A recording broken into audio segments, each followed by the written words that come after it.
બધા ધંધા ખોલે છે તો પૂરી સેન્ટરો પર પૂરા ઉભા કરો ને. અમારા લોકો અહીંયા 30 તારીખથી આજે 4-5 દિવસથી ધક્કા ખાય છે. કેમ તમને ખબર નથી પડતી? પણ આપણે દરરોજ કરીએ છીએ. દરરોજ કરો. સરકારને તમે કહો ભાઈ અહીંયા કેન્દ્ર નથી ચાલતા, એ સરકારને વાત કરો. જો મામલતદાર શ્રી, આ લોકોને તમે જ રેશન કાર્ડ આપ્યા છે, બરાબર છે? સરકારે જ રેશન કાર્ડ આપ્યા છે, તેને કેવાયસી કરવાના 2 મહિનાથી આ લોકો ધક્કા ખાય છે. આધાર કાર્ડ આપણે જ આપ્યા છે, સરકારને કહો આપણે જ આપ્યા છે, તેને અપડેટ કરાવવાની શું જરૂર પડી ગઈ છે? ICDS તમારે ડેડિયાપાડામાં કેટલા કેન્દ્રો ચાલે છે પૂછો અમને. ડેડિયાપાડામાં આપણે ICDS નું 2 ચાલે છે ને એક અહીંયા. પોસ્ટમાં કેમ નથી ચાલતું? BSNL માં કેમ નથી ચાલતું? ભાઈ તમારી જવાબદારી નથી? એને પૂછ્યું છે, બોલાવો એ લોકોને. નથી. કેમ ઓપરેટર નથી? તો એની વ્યવસ્થા કરો, સરકારની વાત કરો. ચાલો ઉપર. આ લોકો 2 વાગ્યાથી આવેલા છે. કેટલા જણ 2 વાગ્યાથી છે ભાઈ? આ 2 વાગ્યાથી નાના છોકરાઓ લઈને અહીંયા રાત્રિ રોકાણ કરે છે. તમને ભાન નથી પડતી? હું આજે લખી દઉં. તમને 3 મહિનાથી કેમ છું હું આજે લખી દઉં છું. પ્રાંત સાહેબ છે કે નહીં? બોલાવો. તમને કઈ ઓફિસમાં બેહીને અમે નથી. આ તમે બધા નોકર છો ભાઈ. આ પ્રજાના ટેક્સનો પગાર તમને મળે છે. નોકરી કરવાની હરકા કરો. પ્રાંત અધિકારીને બોલાવો ભાઈ. 4 વાર તો મેં કીધું છે તમને. હું સંકલનમાં લખીને પૂરું કરવાનું છે. એને ફોલોઅપ કેમ નથી લેતા તમે? ઓપરેટર નથી તો મૂકો ને તમે. ઓપરેટર મેં મૂકો આવીશ. એમાં એવું છે ઓપરેટરમાં એ લોકો પ્રાંત અધિકારીને બોલાવો. એ લોકો પરીક્ષા લે, પરીક્ષાનો પાસ થાય પછી ઓપરેટર. તો ત્યાં સુધી અમારા લોકો અહીંયા ધક્કા ખાવાના છે. નોટબંધીમાં 2 વર્ષ સુધી લાઈન ઉપર લાગ્યા. અહીંયા જાતિના દાખલા પર મહિનો લાઈન પર લગવાનું. કીધું કામ કરવાનું હોય ને તો કરો, નહીં તો ચાલતી પકડો તાળા મારી દઈએ અમે તમારી મામલતદાર કચેરીને. બંધ કરી દો. આ 29-30 તારીખના લોકો છે. 30 તારીખથી કોણ આવે છે ભાઈ? આ બધા 4-5 દિવસથી તમને ભાન નથી પડતી? પ્રાંતશ્રી, અહીંયા વ્યવસ્થા કરવાના તો હરકા કરો.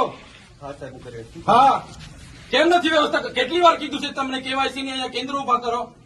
ભાન નથી પડતી તમને? અનાજ માટે પરમ દિવસે અહીંયા તમારા સસ્તા અનાજના દુકાનમાં છેલ્લા 2 દિવસે અનાજ આપવાનું ચાલુ કરો છો. આખો મહિનો હું ધંધા કરો છો?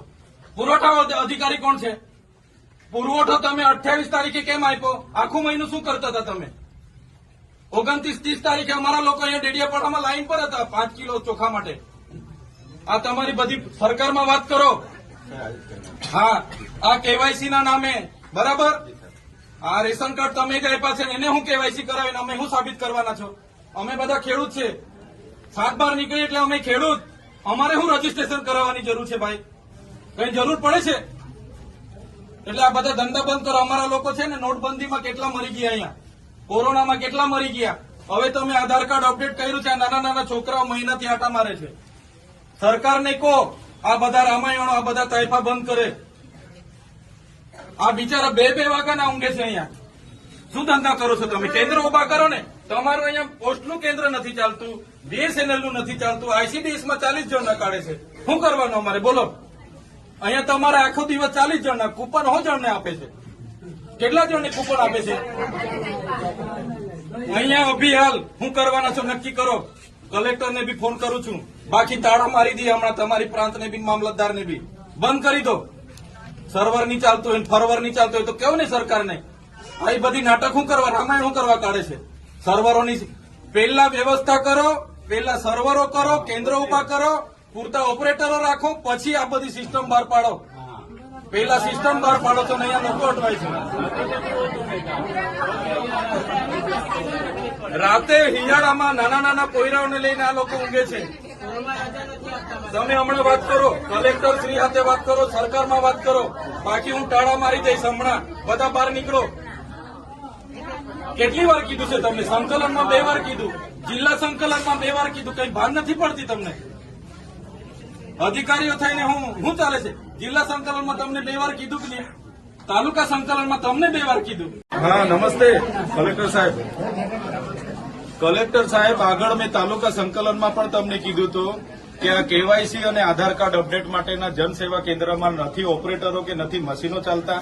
આજે આ 500 થી 700 લોકો સાથે તમારા પ્રાંત અધિકારી સાહેબ, તમારા મામલતદાર સાહેબ અને હું પોતે ઉભો છું. લોકો 30 તારીખથી અહીંયા આટા મારે છે. રાતે 2 વાગ્યાના અહીંયા આવીને ઊંઘે છે સાહેબ. તો આ કઈ રીતના ચાલશે? જિલ્લા સંકલનમાં તમને મેં કીધું તો તમે કીધું બધી ડેડિયાપાડા જનસેવા કેન્દ્ર મામલતદાર કચેરી પર અમે ઉભા છે. હા, વ્યવસ્થા કરો સાહેબ. બાકી હું આ મામલતદારને પ્રાંત કચેરીને હું તાળા મારવા સુધીની તૈયારી છે મારી. કેમ કે કેટલી વાર સુધી તમે આધાર કાર્ડ આપ્યા છે, હવે તમે જ એમને અપડેટ કરાવો છો, તમે જ રેશન કાર્ડ આપો, તમે જ કેવાયસી કરાવો, તમે જ આ કટિયામાં પાછા રજીસ્ટ્રેશન કરાવો, તો ક્યાં સુધી ચાલવાનું? એટલે તમે વ્યવસ્થા કરો, બરાબર? જે પણ કેન્દ્ર છે એને કરાવો. ક્યાં સુધી થશે કહી દો આ લોકોને, એટલે ખબર પડે. આ બધા આવ્યા છે 2-3 દિવસથી આટામાં રહે છે. હા.